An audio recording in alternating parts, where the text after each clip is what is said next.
Hello everyone.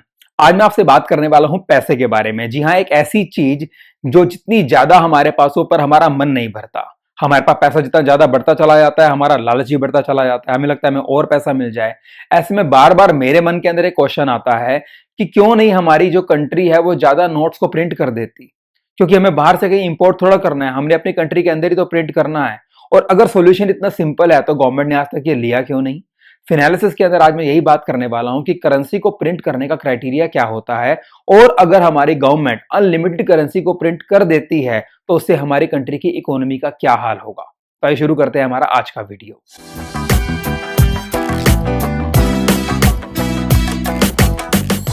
हमारी country के अंदर reserve bank of India currency को प्रिंट करती है, और इसकी प्रिंटिंग के लिए मिनिमम रिजर्व सिस्टम के कॉन्सेप्ट को यूज किया जाता है, जहां पर यह कहा गया है कि सेंट्रल बैंक के पास 200 करोड़ रुपीस का रिजर्व होना कंपलसरी है, जिसमें 115 करोड़ का गोल्ड और 85 करोड़ की फॉरेन करेंसी का होना जरूरी है। जो बेसिकली हमें यह बताता है कि आपको एक नोट का टुकड़ा दिया जाएगा जिसके अंदर गवर्नर के साइन होंगे, और ये सिंबलाइज करता है कि कल को सरकार को अगर आप एक गवर्नर का साइन किया हुआ कागज वापस देंगे तो उसके बदले में आपको गोल्ड दे दिया जाएगा, जो भी उस टाइम गोल्ड की कीमत चल रही होगी। इसी के बेसिस के ऊपर ही करेंसी को प्रिंट किया जाता है।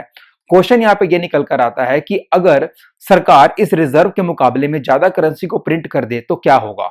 इस पूरी की पूरी स्टोरी को छोटे से एग्जाम्पल से समझते हैं।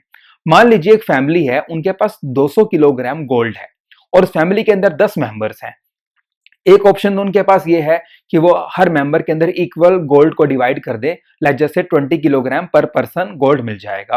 बट उनको लगता है कि गोल्ड को रखना प्रैक्टिकल नहीं है, तो उन्होंने सोल्यूशन ये निकाला कि हम कूपन इश्यू कर देते हैं, और उस कूपन की जो वैल्यू होगी वो उनके प्रोपोर्शन ऑफ गोल्ड की इक्वल होगी। अब क्योंकि 10 मेंबर्स है तो उन्होंने 10 कूपन इश्यू कर दिए, और 200 किलोग्राम गोल्ड है तो एक कूपन की वैल्यू होगी 20 किलोग्राम। अब बाद में हुआ ये, जो वो 10 मेंबर्स थे उनकी शादी होगी, उनके स्पाउसेस भी आ गए। अब उनको लगा फिर से कि हमें गोल्ड को फिर से बांटना पड़ेगा क्योंकि नंबर ऑफ मेंबर्स तो इंक्रीज हो चुके हैं, तो उन्होंने 10 कूपन्स को और इंक्रीज कर दिया। यहाँ पे समझने वाली बात यह है कि जो गोल्ड का रिजर्व है वो तो अभी भी 200 किलोग्राम है, बट क्योंकि जो कूपन्स हैं वो पहले 10 थे और फैमिली मेंबर्स इंक्रीज हो चुके हैं, अब उन्होंने 10 कूपन्स को और इशू कर दिया। अब हमारे पास कूपन्स हो गए 20 और गोल्ड है 200 किलोग्राम। तो यहाँ पे फर्क क्या देखने को मिला, पहले जिस कूपन की वैल्यू 20 किलोग्राम ऑफ गोल्ड थी अब वो हो चुकी है 10 किलोग्राम ऑफ गोल्ड।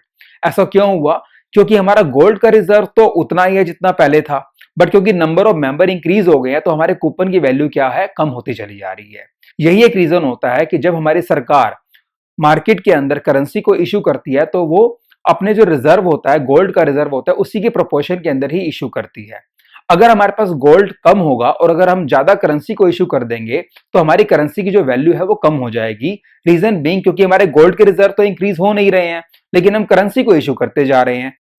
तो यही था मेरा आज का वीडियो, जहां मैंने आपको यह बताया कि किस बेसिस पे करेंसी को प्रिंट किया जाता है और क्यों हमारी कंट्री अनलिमिटेड करेंसी को प्रिंट नहीं करती है।